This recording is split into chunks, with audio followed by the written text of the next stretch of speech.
أعوذ بالله من الشيطان الرجيم. بسم الله الرحمن الرحيم. ألف لام ميم. الله لا إله إلا هو الحي القيوم نزل عليك الكتاب بالحق مصدقا لما بين يديه وأنزل التوراة والإنجيل من قبل هدى للناس وأنزل الفرقان إن الذين كفروا بآيات الله لهم عذاب شديد والله عزيز ذو انتقام. إن الله لا يخفى عليه شيء في الأرض ولا في السماء هو الذي يصوركم في الأرحام كيف يشاء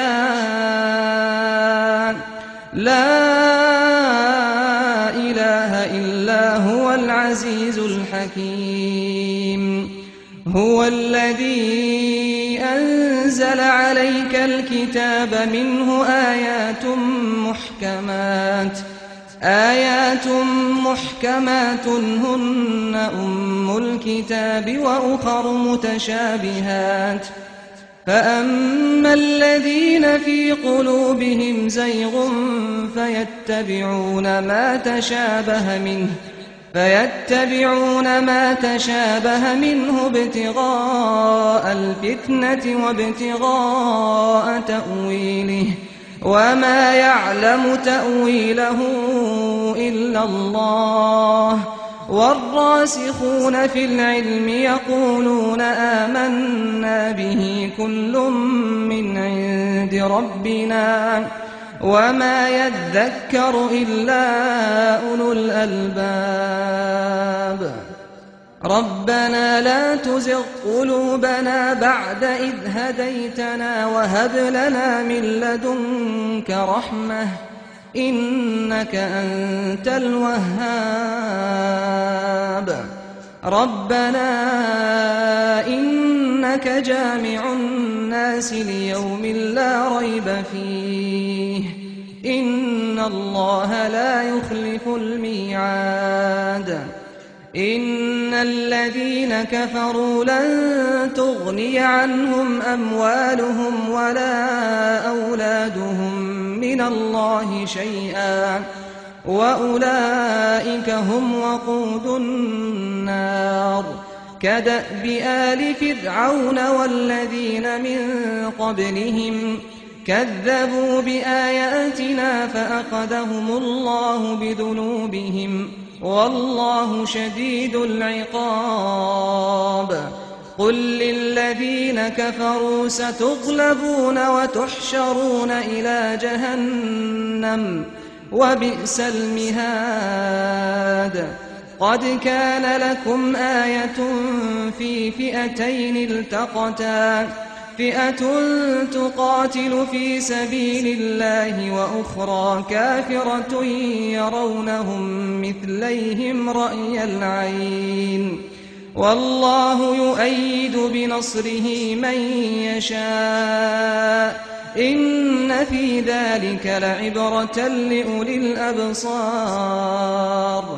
زين للناس حب الشهوات من النساء والبنين والقناطير المقنطرة من الذهب والفضة والخيل المسومة والأنعام والحرث ذلك متاع الحياة الدنيا والله عنده حسن المآب. قل أنبئكم بخير من ذلكم للذين اتقوا عند ربهم جنات تجري من تحتها الأنهار خالدين فيها وأزواج مطهرة ورضوان من الله والله بصير بالعباد الذين يقولون ربنا إننا آمنا فاغفر لنا ذنوبنا وقنا عذاب النار الصابرين والصادقين والقانتين والمنفقين والمستغفرين بالأسحار شهد الله أنه لا إله إلا هو والملائكة وأولو العلم قائما بالقسط لا إله إلا هو العزيز الحكيم إن الدين عند الله الإسلام وما اختلف الذين أوتوا الكتاب إلا من بعد ما جاءهم العلم بغيا بينهم ومن يكفر بآيات الله فإن الله سريع الحساب فإن حاجوك فقل أسلمت وجهي لله ومن اتبعني وقل للذين أوتوا الكتاب والأميين أأسلمتم فإن أسلموا فقد اهتدوا وإن تولوا فإنما عليك البلاغ والله بصير بالعباد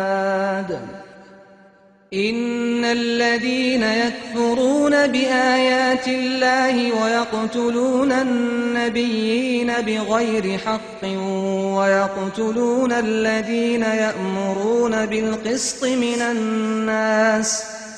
ويقتلون الذين يأمرون بالقسط من الناس فبشرهم بعذاب أليم أولئك الذين حبطت أعمالهم في الدنيا والآخرة وما لهم من ناصرين ألم تر إلى الذين أوتوا نصيبا من الكتاب يدعون إلى كتاب الله ليحكم بينهم ثم يتولى فريق منهم وهم معرضون ذلك بأنهم قالوا لن تمسنا النار إلا أياما معدودات وغرهم في دينهم ما كانوا يفترون فكيف إذا جمعناهم ليوم لا ريب فيه ووفيت كل نفس ما كسبت وهم لا يظلمون قل اللهم مالك الملك تؤتي الملك من تشاء وتنزع الملك ممن تشاء وتعز من تشاء وتذل من تشاء بيدك الخير إنك على كل شيء قدير تولج الليل في النهار وتولج النهار في الليل وتخرج الحي من الميت وتخرج الميت من الحي وترزق من تشاء بغير حساب لا يتخذ المؤمنون الكافرين أولياء من دون المؤمنين ومن يفعل ذلك فليس من الله في شيء إلا أن تتقوا منهم تقاه ويحذركم الله نفسه وإلى الله المصير قل إن تخفوا ما في صدوركم أو تبدوه يعلمه الله ويعلم ما في السماوات وما في الأرض والله على كل شيء قدير